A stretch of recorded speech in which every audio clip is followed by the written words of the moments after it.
ఇసుక ఏ విధంగా అక్రమంగా తరలిపోతుంది, ఎంత పెద్ద ఇసుక మాఫియా ఈ జిల్లాలో తయారైంది, నియోజకవర్గాలకు సంబంధించి ఎమ్మెల్యేల కనుసన్నల్లో ఏ విధంగా అధికార పార్టీ నేతల అవినీతి దాహానికి ప్రకృతి వనరులు, సహజ వనరులు ఏ విధంగా దోపిడీకి గురవుతున్నాయనేటువంటిది అనేక సందర్భాల్లో చెప్పడం జరిగింది.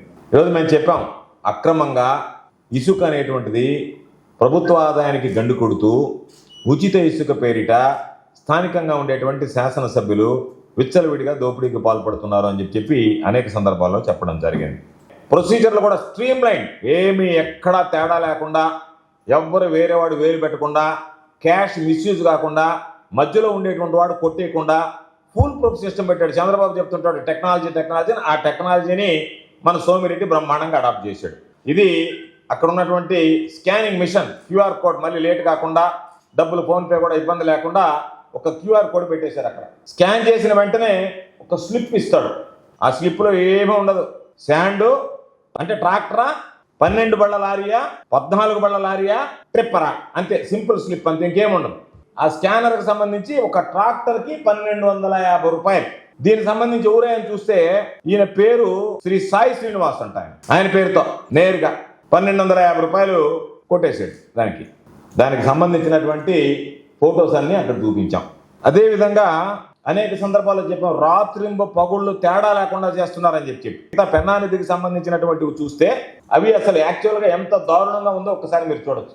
ఇది రాత్రి 9:31 తీసినటువంటి ఫోటో. అక్కడ అంటే 6 గంటల నుంచి 6 గంటలకు తీయాలన్నటువంటి నిబంధనలు బేఖాతరు చేస్తూ రాత్రి 9:31 తీసినటువంటి ఫోటో. ఇది ఒక్కసారి చూస్తే కడుపు తరుక్కుపోయేటువంటి పరిస్థితి. అక్కడ ఉన్నటువంటి రైతులు పాపం, అయ్యా మేము కనీసం మా కూరగాయల తోటలకు నీళ్లు వేసుకోవాలన్నా సరే నీళ్లు ఎండిపోతున్నాయని చెప్పి అనేక సందర్భాల్లో చెప్పినటువంటిది. ఇవన్నీ విరుగురు రీచ్కి సంబంధించినటువంటి ఫోటోలు. వీళ్ళు ట్రాక్టర్కి 4.5 టన్నుకి 1250 రూపాయలు వసూలు చేస్తున్నారు. ట్రిప్పర్లకైతే ప్రీమియం రేట్లు పెట్టారు. ట్రిప్పరు 21 టన్ను తీసుకెళ్లాల్సి ఉంటే దానికి 1400 రూపాయలు చెల్లించాల్సి ఉంటే 8000 రూపాయలు ఒక ట్రిప్పర్ దగ్గర వసూలు చేస్తున్నారు. లారీ దగ్గరకు వచ్చేటప్పటికి 12 టైర్ల లారీ 1600 రూపాయలు వసూలు చేయాల్సి ఉంటే 12,000 రూపాయలు వసూలు చేస్తున్నాడు 24 టన్నులకు సంబంధించి. 14 టైర్ల లారీ 30 టన్నులు ఉంటే దానికి సంబంధించి 2040 రూపాయలు వసూలు చేయాల్సి ఉంటే 15,000 రూపాయలు వసూలు చేస్తున్నారు. ఒక రోజుకి తక్కువలో తక్కువ కనీసం 10 లక్షల రూపాయలు అన్ని పోగా ఈరోజు జోబులు వేసుకునేటువంటి పరిస్థితి ఏర్పడింది. అంటే నెలకి 3 కోట్లు, సంవత్సరానికి 36 కోట్లు. నేను చెప్పింది ఇంకా తక్కువే. సూర్యాపాడి రుచిలో 100 కోట్లు అంటే నా రోజు ఎగిరిగిరి పడ్డాడు. ఈ రోజు లెక్కలు చూస్తే మాకే కళ్ళు బైర్లు గమ్మేటువంటి పరిస్థితి. కాబట్టి ప్రభుత్వం నిర్ణయించినటువంటి రేట్లు ఈ విధంగా ఉంటాయి. అధికారుల దగ్గర తీసుకున్నటువంటి రేట్ల ప్రకారం గతంలో 60 ఉండేది, ఇప్పుడు 68 అయితే.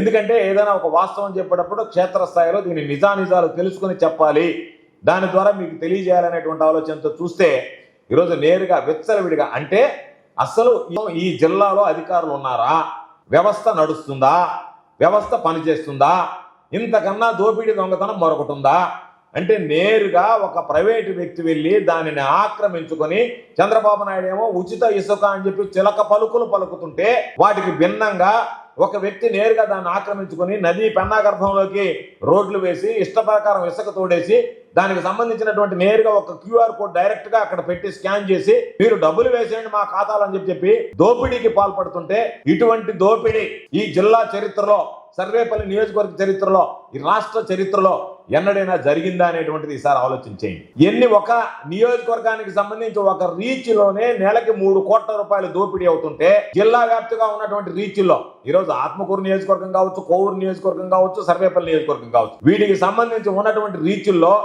ఏ విధంగా దోపిడీకి పాల్పడుతున్నారు, ఏ విధంగా దోచుకుంటున్నారు, ఇంతకన్నా దోపిడీ ఎన్నడైనా మనం చూసామా?